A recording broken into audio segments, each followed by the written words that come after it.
नमस्कार शेतकरी आणि निराधार बांधवांनो, स्वागत आहे तुमचं आपल्या योजना मित्र चॅनलवर। आजचा व्हिडिओ संजय गांधी निराधार योजना आणि श्रावणबाळ योजनेचा लाभ घेणाऱ्या प्रत्येक लाभार्थी भावा बहिणीसाठी आणि मातांसाठी अत्यंत महत्त्वाची बातमी घेऊन आला आहे। एप्रिल 2026चा हप्ता संदर्भात तहसील कार्यालयाकडून अति तत्काळ सूचना देण्यात आली आहे। या सूचनेनुसार एप्रिल महिन्यापासून काही लाभार्थ्यांचा हप्ता कायमस्वरूपी बंद होण्याची दाट शक्यता आहे।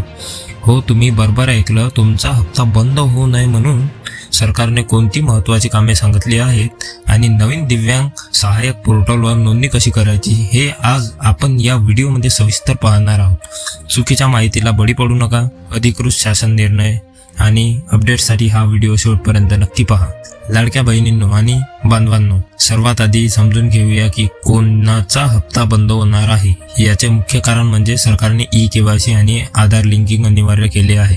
तहसील कार्यालयाच्या सूचनेनुसार ज्या लाभार्थ्याचे UID कार्ड आधार कार्डशी लिंक नसेल त्यांना एप्रिल महिन्यापासून हप्ता मिळणार नाही। याशिवाय तुमचे बँक खाते आधार कार्डशी लिंक असणे आणि DBT इनेबल असणे अत्यंत आवश्यक आहे। DBT म्हणजे डायरेक्ट बेनिफिट ट्रान्झॅक्शन हे असणे अत्यंत आवश्यक आहे। जर तुमची ई-केवायसी पूर्ण नसेल किंवा आधार लिंकिंगमध्ये त्रुटी असेल तर तुमचा हप्ता कायमचा बंद होऊ शकतो। खऱ्या अर्थाने पात्र लाभार्थ्याची पडताळणी करण्यासाठी सरकारने हे पाऊल उचलले आहे, जेणेकरून बोगस लाभार्थ्यांची कपात करता येईल। आता दिव्यांग बांधवांसाठी आणखी एक मोठी बातमी। नवीन स्थापन करण्यात आलेल्या दिव्यांग सहाय्यक कल्याण विभाग मार्फत दिव्यांगांना विविध सरकारी योजनांचा लाभ मिळवण्यासाठी दिव्यांग सहाय्यक पोर्टलवर नोंदणी करणे अनिवार्य करण्यात आले आहे। या पोर्टलवर तुमची नोंदणी असणे आवश्यक आहे, अन्यथा तुमचा एप्रिल महिन्यापासून हप्ता मिळण्यात अडचण येऊ शकते। जर तुम्ही आधीच नोंदणी केली असेल आणि ई-केवायसी पूर्ण असेल तर तुम्हाला काळजी करण्याची गरज नाही।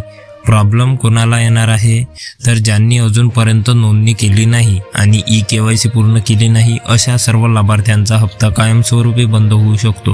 मित्रांनो, दिव्यांग बांधवांना आणि इतर निराधार लाभार्थ्यांना सामाजिक न्याय विशेष सहाय्यक विभागामार्फत मिळणाऱ्या तब्बल 17 योजनांचा लाभ मिळावा यासाठी एक महत्त्वपूर्ण प्रस्ताव तुकाराम मुंढे साहेब यांच्या माध्यमातून सादर करण्यात आला आहे।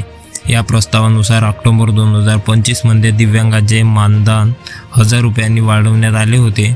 आता या 17 योजनांचा लाभ मिळवण्यासाठी तुम्हाला पोर्टलवर नोंदणी करणे आणि ई-केवायसी करणे अत्यंत आवश्यक आहे।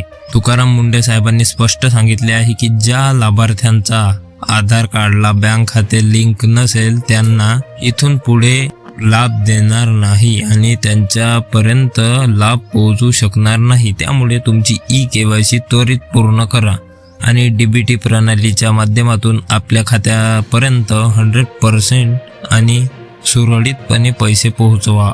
तर मित्रांनो, तुमची ई-केवायसी त्वरित पूर्ण करा। तुम्हाला मार्च महिन्याचा हप्ता मिळाला आहे का आणि तुम्ही कोणत्या जिल्ह्यातून हा व्हिडिओ पाहत आहात ते कमेंटमध्ये नक्की सांगा।